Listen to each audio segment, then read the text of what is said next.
Hello and welcome to the next Savier's Essential Question Series NEET PG 2025 Part 15, which is basically the extended version of the ECG changes in the electrolyte imbalance. So, what we have to start with is the features of hypercalcemia, which are seen in the ECG. So, all of you know that hypercalcemia is identified in ECG by the shortened QT interval. Now, this is something which you already are aware of. And to understand this, let's see the calcium role in cardiac action potential. Now, you know that the QT interval on the ECG, right? It is represented by the total time which is taken for the ventricular depolarization and repolarization, which is corresponding to the phases from 0 to 3 of the cardiac action potential. Now, you already are aware of phase 0, that is the phase of depolarization, is because of rapid influx of the sodium.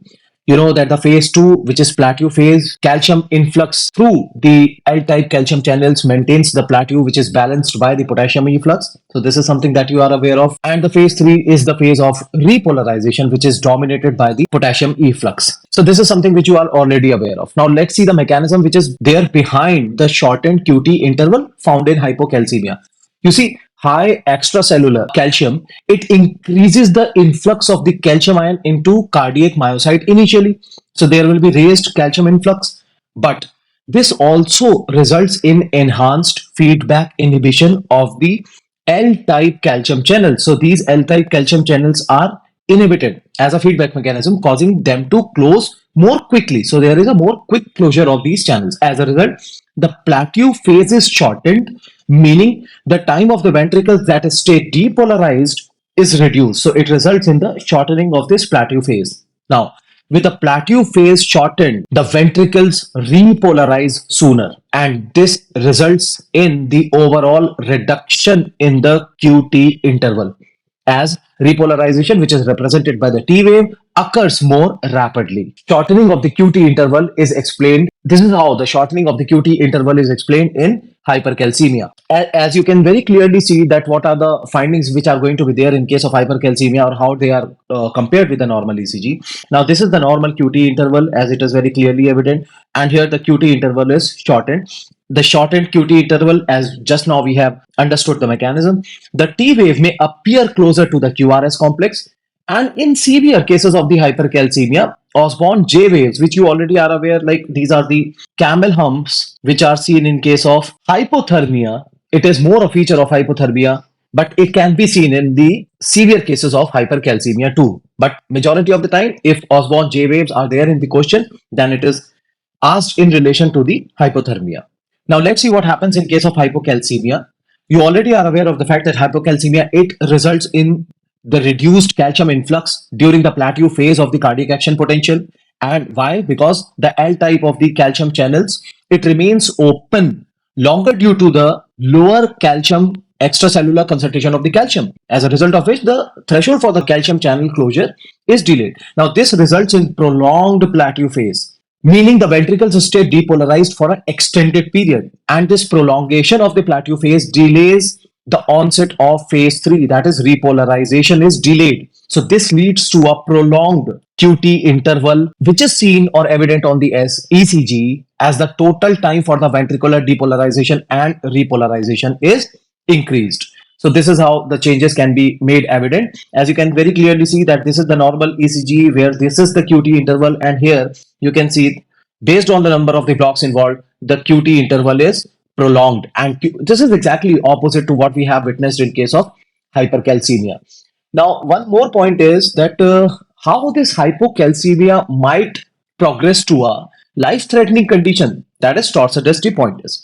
You know, a prolonged QT interval increases the risk of early after depolarizations, which are abnormal depolarizations during or just after the repolarization. Now, these early after depolarizations can trigger premature ventricular contractions. And when these early after depolarization occurs in a susceptible myocardium, which is because of the prolonged QT interval, so they can lead to re-entrant arrhythmias. So this manifests as torsades de pointes, and what exactly it is, a polymorphic ventricular tachycardia, which is characterized by twisting of the QRS complexes around the baseline. So this is a life-threatening condition which a hypocalcemia can lead to. Then comes the hypermagnesemia. You need not to go into the details of how they are going to appear. Why? Because this magnesium concentration is not influencing the cardiac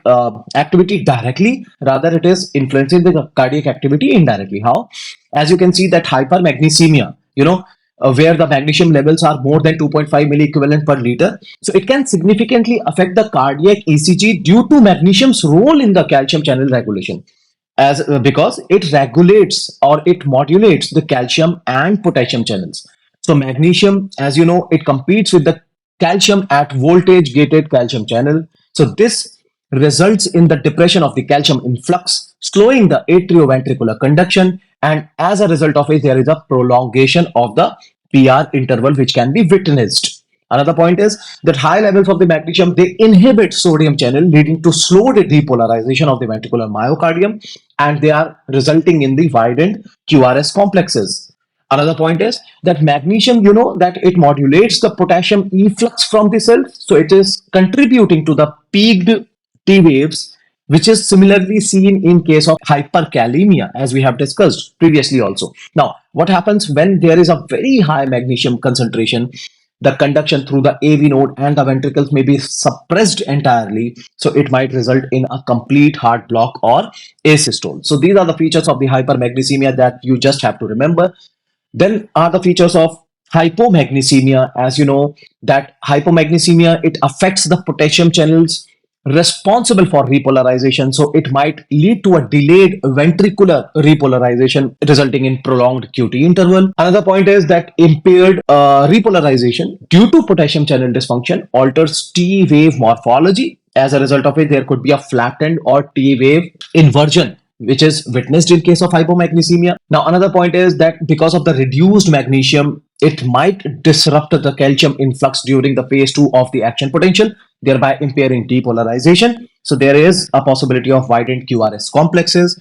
And similar to hypokalemia, the magnesium deficiency it can enhance the visibility of U waves, although it is occasionally observed. Right, so these are the features of hyper and hypomagnesemia on the ECG. As I told you, they are very less likely to be asked because these are not the direct outcomes of the ion imbalances. What they ask you in related to this hypomagnesemia in particular is the significance of its management. You see, in electrolyte imbalance correction, the hypokalemia and hypocalcemia can co-occur with hypomagnesemia. This is something that you are very well aware of.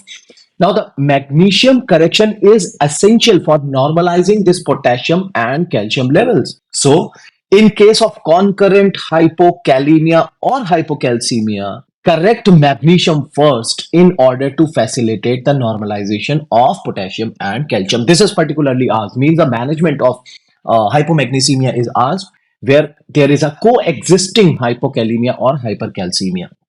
So thank you very much. All the best for your future examinations. In order not to miss any update, please join our Telegram group. The link is provided below. Thank you so much.